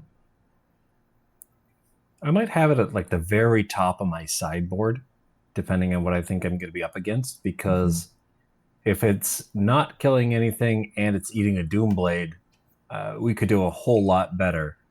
But if we're up against this sort of go wide deck coming up the board and they're using some enchantments, then we're all value. And so I feel like I'm worried about what the metagame's going to be like. Am I going to be able to hit on both faces here? Do you like having sideboard cards in Cube? Like, I know, obviously, online you can sideboard if you're not on Arena, of course. But if you, like in real life, sometimes I find like people just kind of leave their sideboards around. People have had a couple drinks and now they don't care about their sideboard anymore. There's usually only like a couple people who are being spiky enough to like actually keep their sideboard with them. I don't know. What do you think? Do you guys like having sideboard cards in your Cube decks? Personally, and I brought this up for Stormkilled Vanguard, I always have like 2 to 3 cards that are ready to go out of my sideboard, and the other ones are just irrelevant. Sure. Yeah, I like having extra sideboard cards. So, like, I'm not super opposed to something like Stormkilled Vanguard. That said, only a 6/7. It's not that huge. I mean, I suppose it does have kind of like pseudo evasion, but I don't know. I mean, at 6 Fine, mana, it doesn't excite me. At 6 mana, it's certainly the worst 6-drop in my cube. So the idea is like, I mean, I think it's an incredible card if you kill something with it and then play it as a 6-drop. But as a pure 6-drop, it's pretty bad. Like, I don't know. Would you, like, Ronald? You main deck Naturalize Effect. Like, I've seen you main deck Inox Survivalist, for example, in your decks. Like, would you main deck Vanguard? I mean, I always like to have that artifact or enchantment removal in the deck if I can, but I wouldn't want to just run like a Naturalize because it could be a dead card. Sure. But if it's a way to get it in there without having it ever be dead. This one is not that exciting. Would you have to get up to 6 and then you get a 6/7 like Phil said. It's not. Yeah, would you be happier with like Kappa Tech Wrecker instead? Yeah. Like if you were looking at you knew you were green, you're in pack 2, would you take Stormkill, and like your pack somehow has Kappa Tech Wrecker and Stormkill Vanguard in it? Like which one would you be taking? I think the Kappa Tech Wrecker. I mean, that one, the worst case you have a Death Touch, 1/3 Death Touch for 2, obviously, which is already really good. Sure. It's a little harder to use because you have to connect with it at the right time. I think overall I'd prefer the Tech Wrecker to the Vanguard. Okay. What about everybody else? I mean, which one of those 3 of Inox Survivalist, Kappa Tech Wrecker, and Stormkill Vanguard, like which of those would you be most excited to play? Kappa Tech Wrecker myself. I love that card. It's a ton of fun to play with, but also like Kamigawa was one of my favorite recent draft environments. So I have a bit of a soft spot for it. All right. Well, let's get on to Sir Ginger. I think Cursed Scroll has been power crept out of my cube, personally. I'm really sad to see it go. I think in the first few years, it's an original card in my cube. I had it 7 years ago. In the first few years of the cube, some people put Cursed Scroll in their decks and made some cool things happen. I don't think it's made a main deck in like at least 3 years. I don't know. Have any of you guys ever? You guys have all drafted my cube a bunch of times. Have any of you ever played Cursed Scroll and been happy with it? No. Okay, fair enough. Sir Ginger it is. I think Sir Ginger is such a cool card. Yes, like there's not a lot of planeswalkers in my cube. I don't think, like I've seen some people poo-poo this card being like, if they have a planeswalker, what are the chances that a 3/1 trample haste is going to save you from it? I think too many people are looking at the first 3 lines of text and not the other 2 abilities. Well, the third ability is not that good either, but the middle ability just seems really solid in a lot of cubes for something that you could stick onto a 2-mana 3/1. Just being able to pump that up with all kinds of like treasure tokens, and I mean, there's just so many things you can do with Sir Ginger in cube that you can't really do in EDH, which a lot of these cards, a lot of cube cards are kind of designed as EDH cards first, and I really like that. I think Sir Ginger is more of a cube card than it is an EDH card, which I think is really cool. I think I almost like the scry part of that ability more. If you're able to keep that going, keep the momentum going, like an artifact, look at the top card. No, that doesn't help with my game plan. Get rid of that. It really helps keep you on your plan if you can keep digging to the cards you need. Oh yeah, for sure. And oh, go on, Ashton. Well, and it plays well into a lot of like artifact archetypes that are based around like in kind of aggro combo almost, where like everything is synergizing so much that it just kind of becomes this one big engine. And like Ronald said, the scry really helps out with that. Mm-hmm. I think we're all in agreement. I think we're all in agreement. I don't think I've heard anybody say they don't like Sir Ginger. I wanted to talk about the Huntsman's Redemption versus Eldritch Evolution. I know that the ceiling on Eldritch Evolution is a little higher. Like essentially you pay 3 mana and win the game on the spot. But the floor is so much lower on that card where, you have to have the right setup. You need for the card that's going to win you the game to also be exactly 1 mana more than the card you've got that you can sacrifice to the evolution. And it just seems like the Huntsman's Redemption, it's a much fairer card, but it's a card that's gonna, I just think, promote more interesting games, right? Because you're gonna get some value from it always. It's never gonna just sit in your hand being useless. It's just a much easier card to play with. What do you think? I mean, have any of you played with Eldritch Evolution in either Cube or in Constructed? I'll put myself on blast a little bit and say, like, I'm honestly a little intimidated by Eldritch Evolution. Feels like you got to know exactly where to stick it or you're going to just get nothing out of it. Sure. So I'd be happy to play with Huntsman's Redemption that is probably just going to, like, say, in that moment, make the right call rather than as you are drafting, win your games there. Sure, that's a good point, because it's like, when you take Eldritch Evolution, it's like, am I a pod deck? And, I don't have Birthing Pod in my cube. So, yeah, I think getting rid of the evolution, I think, is something I'm happy with.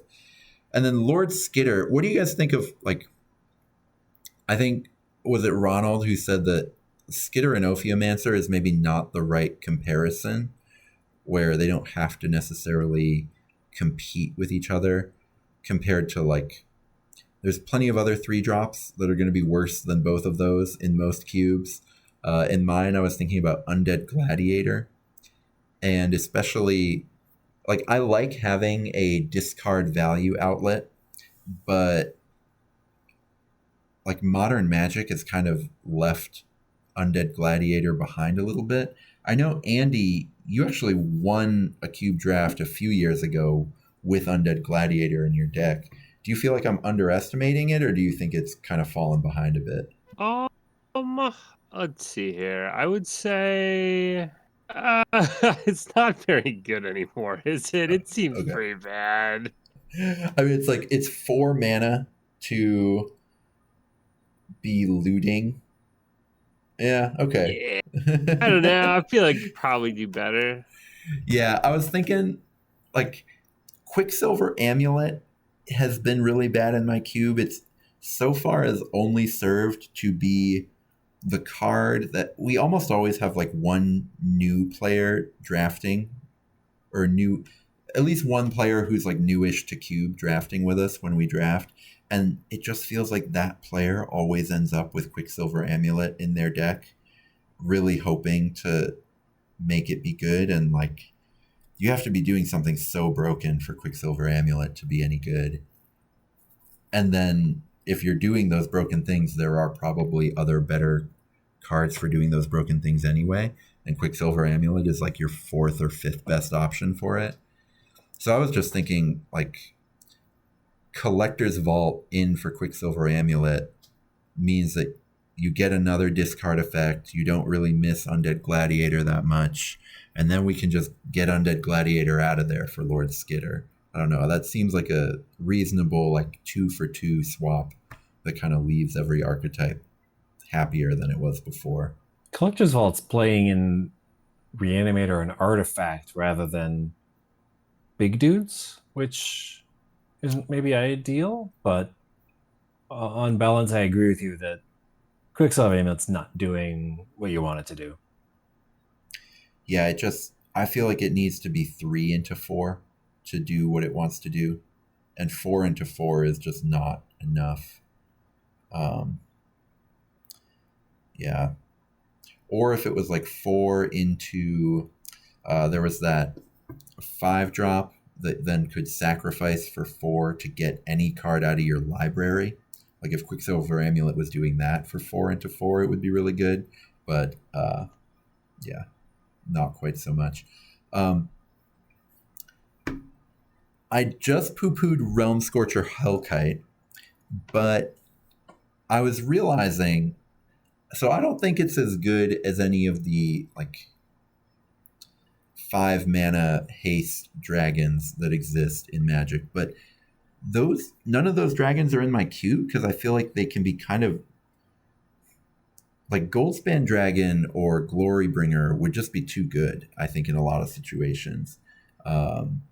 Maybe not too good, but they would be among the best cards in the cube, and I don't think they fit well enough with the types of games the cube is doing to really justify being among the best cards in the cube. Whereas Bogarden Hellkite has just not gotten a lot of love as far as like, it doesn't seem like people are excited to be reanimating Bogarden Hellkite. It doesn't seem like people are excited to be ramping to Bogarden Hellkite.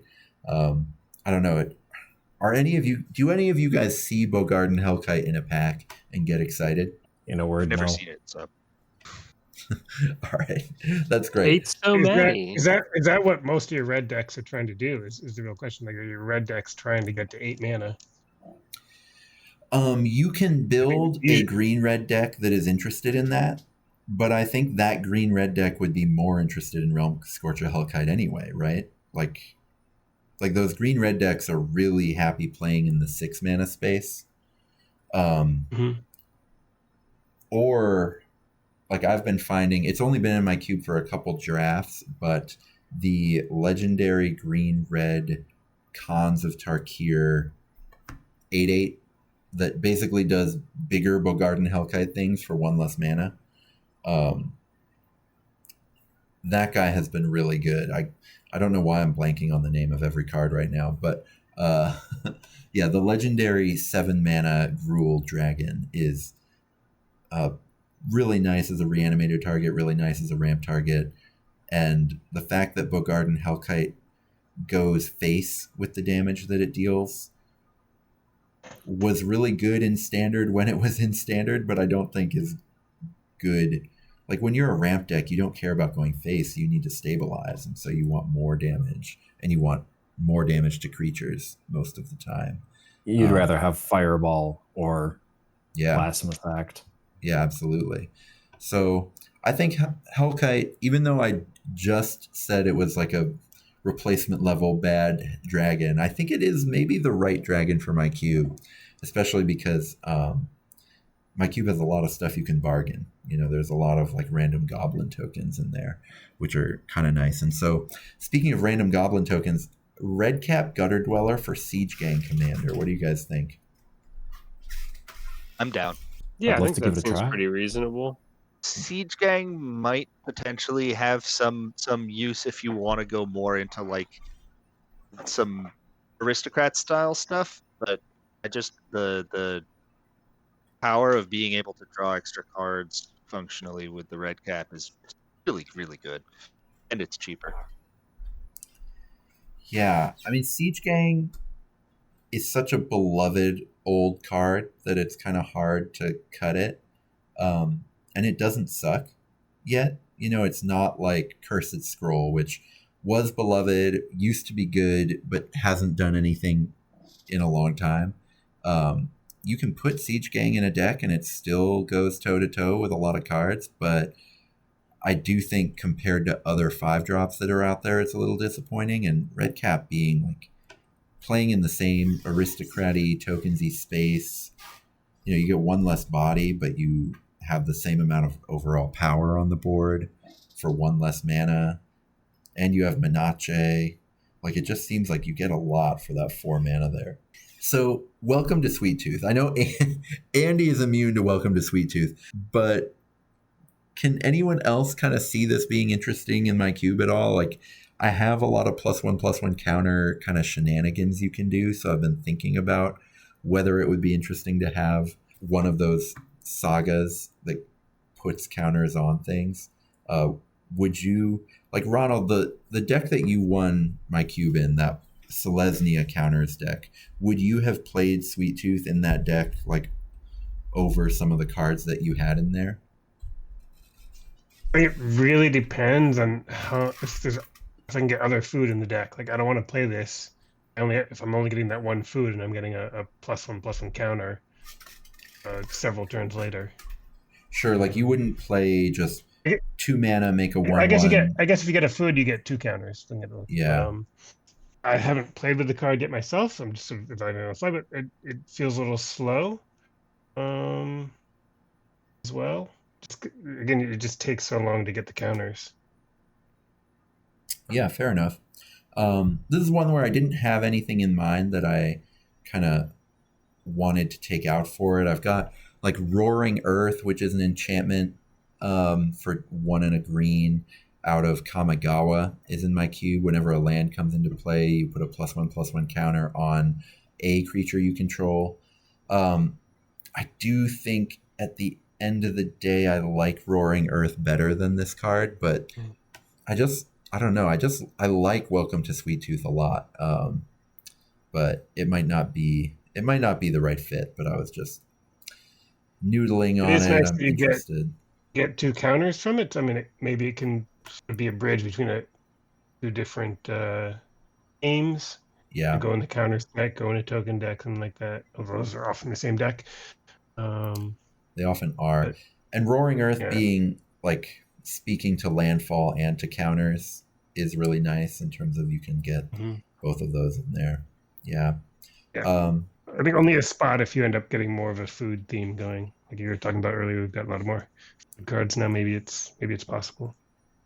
Yeah, it's definitely possible in EDH. Man, some of the food commanders they printed in that Lord of the Rings set, like half these Eldraine cards just go straight into any Lord of the Rings EDH deck that you were making. Those are I know this is not a EDH conversation, but oh boy, could you make a food deck now that you couldn't make 6 months ago.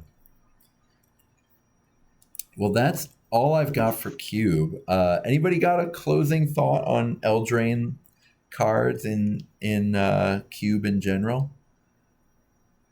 I'm probably not the first or the last to say this, but you shouldn't sleep on Agatha's Soul Cauldron. It does a lot of different things that fit in a lot of different spots. Sure. Yeah. I can read that one out for you. Preach the gospel of the Soul Cauldron for a second while I look it up. Yeah, so it's 2 mana artifact.